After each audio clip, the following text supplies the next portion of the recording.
Hi everyone, welcome to the biology concept. आज के इस वीडियो में हम जानेंगे म्यूटेशन के बारे में, इसके टाइप्स के बारे में एंड इसके सिग्निफिकेंस के बारे में। सो वन बाय वन हम स्टार्ट करते हैं म्यूटेशन की डेफिनेशन से। म्यूटेशन एक सडन और परमानेंट चेंज होता है डीएनए सीक्वेंस के अंदर। अल्टीमेटली डीएनए सीक्वेंस क्या है? डीएनए क्या है? हमारा जेनेटिक मटेरियल। ओके, तो म्यूटेशन एक अचानक से हुआ और परमानेंट चेंज होता है DNA sequence, that is genetic material के अंदर। म्यूटेशन की वजह से जीनोटाइप एंड फिनोटाइप दोनों ही चेंज हो जाता है। ओके, जब आप देख सकते हो कि जब डीएनए के सीक्वेंस में चेंज आता है तो उसकी वजह से जीन्स चेंज होती हैं एंड अल्टीमेटली उसका phenotype that is observable character जो होता है वो भी चेंज हो जाता है। ठीक है, म्यूटेशन एक important source of genetic variation होता है रिकम्बिनेशन के साथ। ठीक है, पहला तो जेनेटिक वेरिएशन का कॉज होता है क्या? रिकम्बिनेशन, जो कि आफ्टर क्रॉसिंग ओवर होता है, और दूसरा क्या है? म्यूटेशन होता है। ओके, नेक्स्ट हम इसका फिगर भी देखेंगे। यहाँ पे आप देख सकते हैं लेफ़्ट साइड पे एक डबल हेलिक्स डीएनए को दिखाया गया, उसके बेस पेयर्स में चेंजेस आए, दैट इज़ वो म्यूटेटेड हो गए। ओके, एंड यहाँ पे आप देख सकते हैं म्यूटेजेंस को, that is a kind of radiation है, केमिकल है, इन्फेक्शियस एजेंट्स है। म्यूटेजेंस वो होते हैं जिनकी वजह से म्यूटेशन होता है, तो रेडिएशन की वजह से भी म्यूटेशन होता है, केमिकल्स की वजह से भी होता है एंड इन्फेक्शियस एजेंट्स की वजह से होता है। लास्टली जो हम लोगों ने देखा था क्या था? वो इन्फेक्शियस एजेंट्स की वजह से। आप देख सकते हो यहाँ पे म्यूटेशन दिखा रहा है, उसका एग्जांपल क्या है? Human papilloma virus, HPV. Okay, और केमिकल्स की वजह से आप देख सकते हो सिगरेट स्मोक जो हम करते हैं उसकी वजह से, और जो प्रिजर्वेटिव्स हम खाने में अपने ले लेते हैं उसकी वजह से भी म्यूटेशन होता है, and radiation that is UV radiation की वजह से। नेक्स्ट हम जानेंगे कि म्यूटेशन के कॉजेज़ क्या हैं, ये होता क्यों है। तो हम जानते हैं कि डीएनए जो है एक लॉन्ग डबल हेलिक्स स्ट्रक्चर होता है, इसके अंदर जो चेंजेस अगर आ जाएं तो हम उसे कहते हैं mutations. Okay, deletion, insertion and duplication of DNA segments alters chromosome. ठीक है, अगर क्रोमोसोम सेगमेंट्स में कहीं डिलीशन आ जाए या इंसर्शन आ जाए, that is addition of base pairs हो जाए या डुप्लीकेशन हो जाए, बेस पेयर्स के डुप्लीकेशन हो जाए, तो वो अल्टर कर देता है क्या? क्रोमोसोम के सेगमेंट्स को। ओके, तो जीन्स जो लोकेटेड होती हैं क्रोमोसोम पर, वो अफेक्ट कर देती हैं उसके स्ट्रक्चरल चेंजेस को। ठीक है, अगर डीएनए जो एक डबल हेलिक्स स्ट्रक्चर होता है, लॉन्ग डबल हेलिक्स स्ट्रक्चर होता है जो, उसमें अगर डिलीशन हो, इंसर्शन हो या फिर डुप्लीकेशन हो जाए तो वो क्रोमोसोम को ऑल्टर करता है। ठीक है, और क्रोमोसोम का अल्टरनेशन मतलब जो जीन्स प्रेजेंट होती हैं क्रोमोसोम के ऊपर, उनके भी स्ट्रक्चर में चेंजेस आ जाते हैं। नेक्स्ट यहाँ पे आप ये फिगर देख सकते हो, ये डीएनए है, डबल हेलिक्स स्ट्रक्चर, इसके बेस पेयर में चेंजेस आ गए, दैट इज़ ये म्यूटेटेड हो गया। ठीक है, नेक्स्ट हम जानेंगे टाइप्स ऑफ म्यूटेशन के बारे में। तो यहाँ हम अभी NCERT that is class 12th board exams और नीट के कॉन्सेप्ट से पढ़ रहे हैं। तो म्यूटेशन यहाँ पे एनसीईआरटी में दो तरीके के गिवन है, point mutation and chromosomal mutation. ठीक है, पॉइंट म्यूटेशन का सबसे अच्छा और बेस्ट एग्जांपल जो गिवन है एनसीईआरटी में वो है सिकल सेल एनीमिया डिजीज़। ठीक है, ये किसका एग्जांपल है? पॉइंट म्यूटेशन का। ये बहुत ही इंपॉर्टेंट क्वेश्चन है कि सिकल सेल एनीमिया जो है वो किस तरह के म्यूटेशन की वजह से होती है, तो उसका आंसर क्या होगा? पॉइंट म्यूटेशन की वजह से होगा। तो नेक्स्ट वन बाय वन इसको जानेंगे, पॉइंट म्यूटेशन क्या होता है।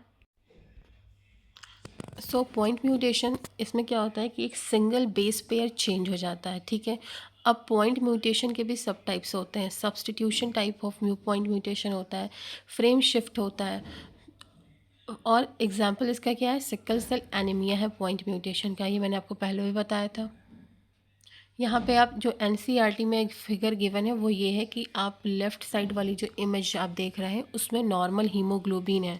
ठीक है, नॉर्मल हीमोग्लोबिन ए जीन दिखा रहा है। ठीक है, जो कि कोड कर रहा है CAG एंड CTC को। ठीक है, इसका mRNA जो बन रहा है वो CAG बन रहा है, और इससे जो अमीनो एसिड्स आ रहे हैं वो आपको ये दिख रहे हैं, नीचे गिवन है। ठीक है, अब जब इसमें म्यूटेशन हो जाता है, दैट इज़ किसी पर्सन को डिज़ीज़ हो जाती है सिकल सेल एनीमिया डिज़ीज़ हो जाती है जब, तो इनकी जो हीमोग्लोबिन की चेन S होती है उसमें चेंजेस आते हैं, दैट इज़ यहाँ पे आप देख रहे थे लेफ्ट साइड में CAG बन रहा था, यहाँ क्या बनना शुरू हो गया CTG, यानी A का रिप्लेसमेंट हो गया टू T। तो उसकी अपोजिट में क्या बना CAG, जो कि mRNA क्या बना रहा है CUG, जिसकी वजह से ग्लूटामीन की जगह पे वैलिन बनना स्टार्ट हो गया हमारी हीमोग्लोबिन की चेन में। ठीक है, तो क्या हुआ, ग्लूटामीन की जगह पे क्या बनने लगा अब वैलिन अल्टीमेटली। तो सिकल सेल एनीमिया डिजीज़ हो जाती है, जिसमें नॉर्मल हीमोग्लोबिन का शेप जब होता है वो सर्कुलर होता है या फिर स्फेरिकल होता है, बट जब ये डिजीज़ हो जाती है that is sickle cell anaemia, तो इसमें हमारे हीमोग्लोबिन का जो शेप हो जाता है वो सर्कुलर टू सिकल हो जाता है, सिकल और क्रीसेंट शेप हो जाता है, आधा चांद, ठीक है, या हसुए की तरह उसका शेप हो जाता है। अब यहाँ पे आप देख सकते हैं ओरिजिनल DNA सीक्वेंस ऐसे होता है। ठीक है, अब कहीं पॉइंट म्यूटेशन हुआ तो क्या हुआ, एक बेस पेयर जो है वो चेंज हो गया। यहाँ पे आप देख सकते हो T की जगह क्या आ गया, तो C आ गया, एक बेस पेयर, एक बेस जो है वो चेंज हो गया, तो ये क्या शो कर दिया, point mutation. Okay, I hope आपको बिल्कुल क्लियरली ये सारी चीज़ें समझ आ रही होंगी। नेक्स्ट हम बात करेंगे क्रोमोसोमल म्यूटेशन के बारे में। तो क्रोमोसोमल म्यूटेशन जो होता है वो क्या होता है कि स्ट्रक्चरल चेंजेस आ जाते हैं हमारे क्रोमोसोम के अंदर। क्यों हो जाते हैं, क्यों होते हैं, क्योंकि या तो क्रोमोसोम के आर्म्स में गेन हो जाता है, या लॉस हो जाता है, या फिर रीअरेंजमेंट हो जाता है। इसके भी सब टाइप्स होते हैं, डिलीशन, ड्यूप्लीकेशन, इन्वर्जन, ट्रांसलोकेशन। ठीक है, और कॉमनली क्रोमोसोमल म्यूटेशंस जो होते हैं वो हमें कैंसर सेल्स में देखने को मिलते हैं। यहाँ पे आप देख सकते हैं क्रोमोसोमल एबनॉर्मलिटीज़ को दिखाया है। डिलीशन होता है तो क्या होता है, लेफ्ट साइड आप देख रहे हो ABCDEFGH करके एक क्रोमोसोम का स्ट्रक्चर दिखाया है। इसमें डिलीशन हुआ तो जो C वाला बेस पेयर, C वाली जो लोकेशन थी वो डिलीट हो गई। ठीक है, और यहाँ पर जो बन करके आउटकम आया, रिजल्ट आया हमारे क्या ABDEFGH। ओके, C वहाँ डिलीट हो गई तो ये क्या हो गया, ड्यूप्लीकेशन, डिलीशन हो गया। ठीक है, नेक्स्ट आप इसी तरह ड्यूप्लीकेशन को देख सकते हो ABC, और इसका आउटकम क्या आया BC दो बार आ गया। ठीक है, तो वो ड्यूप्लीकेशन हो गया। ठीक उसी तरह से आप इन्वर्जन देख रहे हो तो इन्वर्जन में जस्ट रिवर्स हो गया। ट्रांसलोकेशन में आप देख रहे हो, ट्रांसलोकेशन में क्या होता है कि दो क्रोमोसोम है तो उसका आधा पार्ट दोनों का टूट करके एक दूसरे से एक्सचेंज हो जाता है। नेक्स्ट आप सब्स्टिट्यूशन को भी देख सकते हो इसी तरह से। नेक्स्ट हम जानेंगे कॉजेज म्यूटेशन के क्या होते हैं। तो फिजिकल म्यूटेजेंस होते हैं एंड केमिकल म्यूटेजेंस होते हैं। म्यूटेजेंस वो होते हैं जो म्यूटेशन कॉज करते हैं। फिजिकल म्यूटेजेंस के एग्जांपल है UV रेडिएशन। ठीक है, ये क्या करता है, थाइमीन का डाइमर फॉर्म कर लेता है। ठीक है, केमिकल म्यूटेजेंस क्या है, बेस एनालॉग्स हैं, अल्कालाइटिंग एजेंट्स हैं, एंड डीएमिनेटिंग एजेंट्स हैं। ठीक है, और कभी कदार म्यूटेशन, और कभी कदार क्या होता है कि DNA रेप्लिकेशन के दौरान अगर कोई एरर आ जाता है तो वो भी म्यूटेशन कॉज करता है। इफ़ेक्ट क्या होता है म्यूटेशन का, हार्मफुल भी होता है, न्यूट्रल भी होता है, और बेनिफिशियल होता है। ठीक है, हार्मफुल इफेक्ट क्या होता है, जेनेटिक डिसऑर्डर हो जाती है ह्यूमंस में, एबनॉर्मेलिटीज़ आ जाती हैं। न्यूट्रल क्या होता है कि कोई भी ऑब्जर्वेबल इफेक्ट नहीं दिखता हमें, ये बहुत ही लो लेवल पे म्यूटेशन जब होता है तब ऐसा होता है। बेनिफिशियल क्या होता है कि हमें अडाप्टेशन में हेल्प करता है, और इवोल्यूशन में भी म्यूटेशन हेल्प करता है।